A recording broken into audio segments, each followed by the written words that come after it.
Infowars.com is reporting with a leaked Navy memo that they're telling members of the military, do not go to the Ron Paul Troops for Ron Paul rally. Even if you're off duty, you don't have free speech in America. Now, their regulations say you can go to rallies, just don't speak, and don't do it in your uniform. But military top brass tell troops not to march in Ron Paul rally. High importance message distributed by senior Navy official.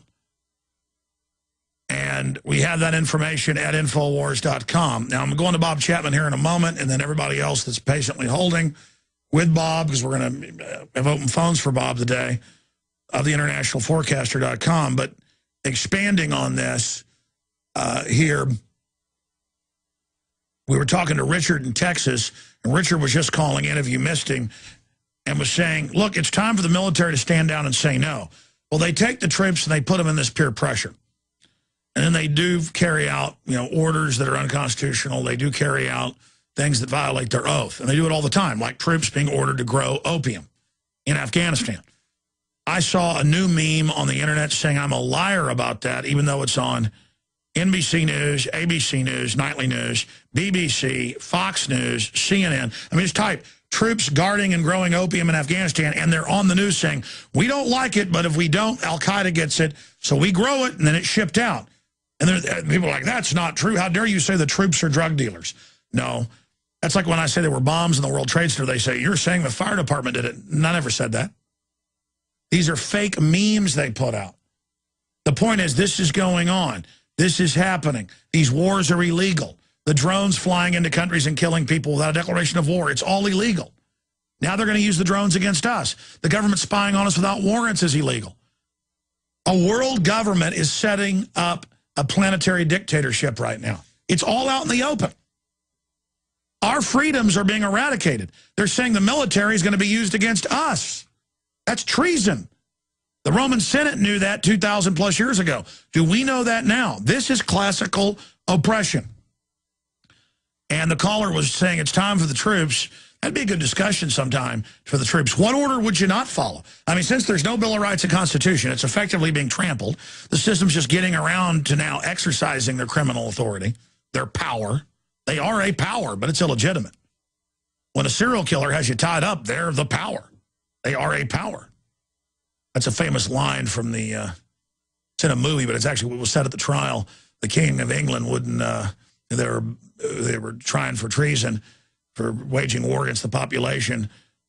They asked him, they said, you don't recognize this court? He says, I recognize it as a power, but not as having jurisdiction over me. I recognize you as a power. And that's really what all of this just comes down to. Foreign banks came in illegitimately. They took over. They're a foreign power. They're openly, ridiculously criminal. They admit they're dictatorial because they have to now. They're just going, okay, it is world government. We are dictatorial. Do what we say or we'll implode the economy. And you do what they say and they implode it further. It's bravada, chutzpah, whatever you want to call it, fueled megalomania. And a lot of times it works because other people just say, well, they're so confident, they must be the boss. So I want to ask that caller that question. Richard, are you former military? Yes, sir. I was out at Bergstrom during the 80s when the Ronald Reagan Arms for Hostage thing kicked off. And every day when they would have it on the news, the next day I'd come back and try to discuss it in uniform with the captains and everybody in the office. I was in supply, so it was always a full office. And everybody was telling me then, hey, you can't talk about that kind of stuff. You're in the military. But I would continue to talk about it. I never got kicked out.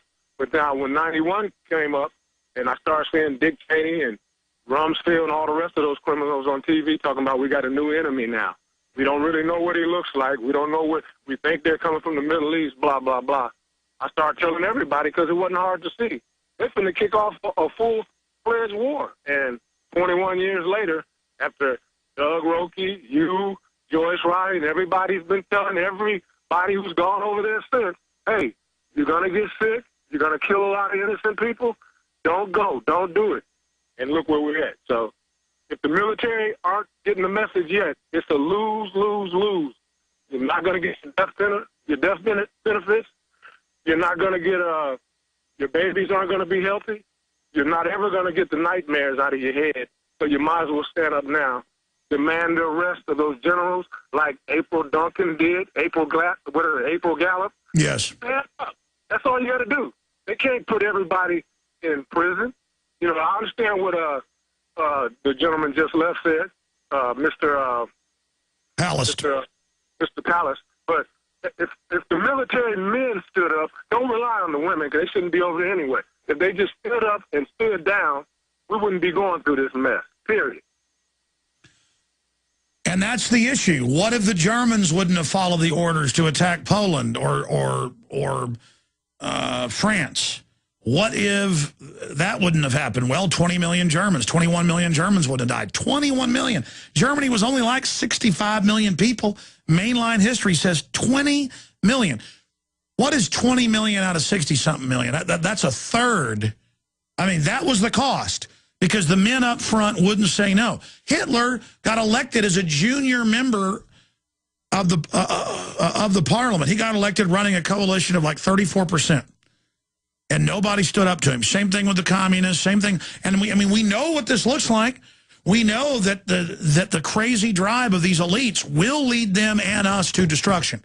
And I'm telling you, America, I'm telling you, the crimes of the people that run our country, when it's all said and done, if we beat them and it all comes out, I can tell you it's bigger than Hitler. It's bigger than Stalin. It's bigger than Mao.